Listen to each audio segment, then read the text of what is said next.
ಮಾತನಾಡ್ತಾ ಇದ್ದಾನೆ. ಮಾರ್ಕ್ 4ನೇ ಅಧ್ಯಾಯ 35ನೇ ವಾಕ್ಯ. ಮಾರ್ಕ್ ಚಾಪ್ಟರ್ 4:35 ಅಲ್ಲಿ ದೇವರು ಈ ರೀತಿಯಾಗಿ ನಮ್ಮ ಸಂಗ ಮಾತನಾಡ್ತಾ ಇದ್ದಾನೆ. And the same day when the even was come, he said unto them, let us pass over unto the other side. Mark 4ನೇ ಅಧ್ಯಾಯ 35ನೇ ವಾಕ್ಯದಲ್ಲಿ ಆತ್ಮನಿಗೆ ನಮ್ಮ ಸಂಗ ಮಾತನಾಡ್ತಾ ಇದ್ದಾರೆ. ಇವತ್ತು ಸಾಯಂಕಾಲವಾದಾಗ ಆತನ ಅವರಿಗೆ ಆಚೆ ದಡಕ್ಕೆ ಹೋಗೋಣ ಎಂದು ಹೇಳಲು ಅವರು ಆ ಜನರ ಗುಂಪನ್ನು ಬಿಟ್ಟು ಆತನನ್ನು ಅದೇ ದೋಣಿಯಲ್ಲಿ ಹಾಗೆ ಕರೆದುಕೊಂಡು ಹೋದರು. ಸಭೆಗಳಿಗೆ ಹೇಳುವುದನ್ನು ಕೇಳಲೇ ಉಂಟಾಗಿ ಅಂತ ಸುಮ್ಮನಲ್ಲಿ ಸಭೆ ಆದ ನಮ್ಮ ಸಂಘ ವಿಶೇಷವಾಗಿ ಮಾತನಾಡುತ್ತಿದ್ದಾನೆ. ಅವನ ನಾಳಲ್ಲಿಯ ಹಾಗಾದರೆ ಪ್ರತಿಯೊಂದನ್ನು ದೇವರ ವಾಕ್ಯಗಳು ಅನೇಕ ಉದಾಹರಣೆಗಳಿರುವಂಥದ್ದಾಗಿದೆ. ಅವನ ನಾಳಲ್ಲಿಯ ಇವತ್ತು ಅದರಲ್ಲಿ ಒಂದು ವಿಷಯವನ್ನು ದೇವರ ಆತ್ಮನಿಗೆ ನಾನು ಸರಳ ಮಾತನಾಡ್ತಾ ಇದ್ದೇನೆ. ಈ ವರ್ಷ ನಾವು ಸಾಯಂಕಾಲವಾದಾಗ ಆತನು ಅವ್ರಿಗೆ ಹೇಳ್ತಾ ಇದ್ದಾನೆ, ಯೇಸು ಏನಂತ ಹೇಳ್ತಾ ಇದ್ದಾನೆ, ಆಚೆ ದಡಕ್ಕೆ ಹೋಗೋಣ ಎಂಬುದಾಗಿ ಯೇಸು ಶಿಷ್ಯರ ಸಂಘ ಮಾತನಾಡ್ತಾ ಇದ್ದಾನೆ. ಹಾಲೆಲೂಯಾ. ಹಾಗಾದ್ರೆ ಅದರ್ ಸೈಡ್ ಆಮೇಲೆ ಹಾಲೆಲೂಯಾ. ಹಾಗಾದ್ರೆ ನಾವು ಆಚೆ ದಡಕ್ಕೆ ಬೇರೊಂದು ದಡಕ್ಕೆ ಹೋಗ್ಬೇಕು. ಆಮೇಲೆ ಹಾಲೆಲೂಯಾ. ಹಾಗಾದ್ರೆ ಇವರು ಒಂದ್ ಕಡೆ ಇದ್ದಾರೆ, ಈಗ ಒಂದು ದಡ ಸೈಡ್ ಇದ್ದಾರೆ, ಒಂದು ಅಲ್ಲಿ ಬರುವಂತ ಸಮುದ್ರದ ಮೇಲೆ ಇವರು ಹೋಗ್ಬೇಕೆಂಬುದಾಗಿ ಯೇಸು ತೀರ್ಮಾನ ಮಾಡಿದ್ದಾನೆ. ಸಮುದ್ರದ ಪ್ರಯಾಣವನ್ನ ದೇವರು ಆರಂಭ ಮಾಡ್ತಾ ಇದ್ದಾನೆ ಶಿಷ್ಯರ ಸಂಘ. ಆಮೇಲೆ ಹಾಲೆಲೂಯಾ. ಹಾಗಾದ್ರೆ ಇದರಲ್ಲಿ ಕೆಲವು ಶಿಷ್ಯರು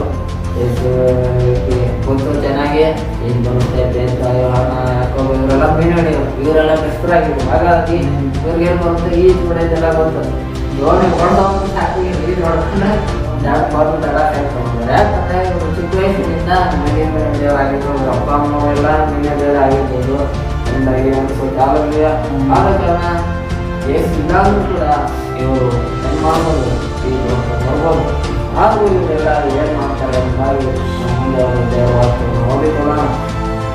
ಅದರಿಂದ ಮುಂದೆ ಅವರು ದೇವವಾಕ್ಯ ಹೇಳುತ್ತೆ. 7ನೇ ವಾಕ್ಯದಲ್ಲಿ ಬೇರೆ ದೋಣಿಗಳು ಆತನ ಸಂಘದಲ್ಲಿ ತರುವಾಯ ತೆರೆಗಳು ಆ ಮಣ್ಣಿಗೆ ಬರೆದು ಒಳಗೆ ಮುಗಿದ್ದರಿಂದ ಆ ದೋಣಿ ಆಗಲೇ ತುಂಬುವುದಕ್ಕೆ ಬಂದಿತ್ತು.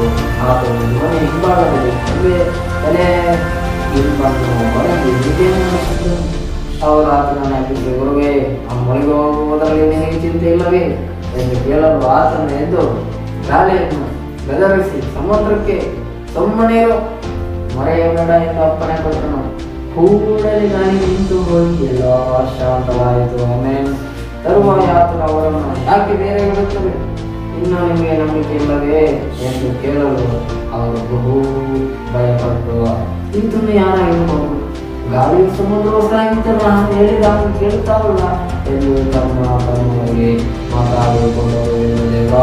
ಸಭೆಯವರಿಗೆ ಇರುವುದನ್ನು ಕೇಳಲಿ ಎಂದರೆ ಅಂತ ತಕ್ಷಣ ಸಭೆ ನಮ್ಮೆಲ್ಲ ಸಂಘದವರು ವಿಶೇಷವಾಗಿ ಮಾತನಾಡುತ್ತಾರೆ. ಆಮೇಲೆ ಹಾಲೆಲೂಯಾ. ಹಾಗಾದ್ರೆ ಒಂದು 3-4 ಜನಕ್ಕೆ ಈ ಬೆಳೆದೆಲ್ಲ ಚೆನ್ನಾಗಿ ಗೊತ್ತಿದೆ ವಿಷಯವಾಗಿ. ಇನ್ನೊಂದು 5-6 ಜನಕ್ಕೆ ಏನು ಗೊತ್ತಿಲ್ಲ ಅಂದ್ರೆ ಈ ಬೆಳೆದೆಲ್ಲ ಚೆನ್ನಾಗಿ ಗೊತ್ತಿದೆ. ಆಮೇಲೆ ಹಾಲೆಲೂಯಾ. ಆದರೂ ಕೂಡ ಎಲ್ಲರೂ ಏನು ಮಾಡ್ತಾರೆ, ಸಮುದ್ರದ ಅಲೆಗಳು ಬಂದು ನೋಡಿ ಹೊಡಿತಾರೆ. ಎಡಗಡೆಯಿಂದ ನೋಡ್ತಿದ್ದಾರೆ, ಬಲಗಡೆಯಿಂದ ನೋಡ್ತಿದ್ದಾರೆ, ಮುಂದೆ ಕೈಯಿಂದ ಎಲ್ಲ ಕಡೆಯಿಂದಲೂ ಅಲೆಗಳು ಹೊಡಿತಾನೆ ಇದ್ದಾರೆ. ಆದರೂ ಏನಾಗಿದೆ ಅಂದ್ರೆ ಎಲ್ಲ ಶಿಷ್ಯರು ಭಯ ಪಡ್ತಾರೆ. ಆದ್ರೆ ಏನ್ ಮಾಡ್ತಾರೆ ಅಂದ್ರೆ ಭಯ ಪಟ್ಟರೆ ನಮ್ಮದೇ ತಲೆ ಮಾಡ್ತಾರೆ. ಕಾಲಗಿಯೋ ಹಾಗಾದ್ರೆ ಯಾರಿಗೆ ಭಯ ಐತೆ ಅಂದ್ರೆ ಶಿಷ್ಯರಿಗೆ ಭಯ ಐತೆ. ಯಾರಿಗೆ ಭಯ ಇಲ್ಲ ಅಂತಂದ್ರೆ ನಾವು ಹೋದಾದ್ರೆ ಯೇಸುಗೆ ಭಯ ಅನ್ನೋದೇ ಇಲ್ಲ. ಹಾಲೆಲೂಯಾ. ಯೇಸುನ ರಕ್ತದಲ್ಲಿ ಭಯ ನಮ್ಮ ನಡುಗೋಕೆ ಇಲ್ಲ. ಆಮೇಲೆ ಹಾಲೆಲೂಯಾ. ಹಾಗಾದ್ರೆ ಯೇಸುವಿನ ಮಕ್ಕಳಾದ ನಮ್ಮಲ್ಲೂ ಕೂಡ ಅಷ್ಟೇ ಭಯ ಅನ್ನೋದೇ ನಮ್ಮಲ್ಲಿ ಇರ್ಬೋದು. ಆಮೇಲೆ ಹಾಲೆಲೂಯಾ. ಯಾಕಂದ್ರೆ ಭಯ ಪಡಬೇಡ ಅಂದಾಗಿ ದೇವರು ಈ ಬೈಬಲ್ನಲ್ಲಿ 1000 ಸತಿ 100 ಸತಿ ಹೇಳಿ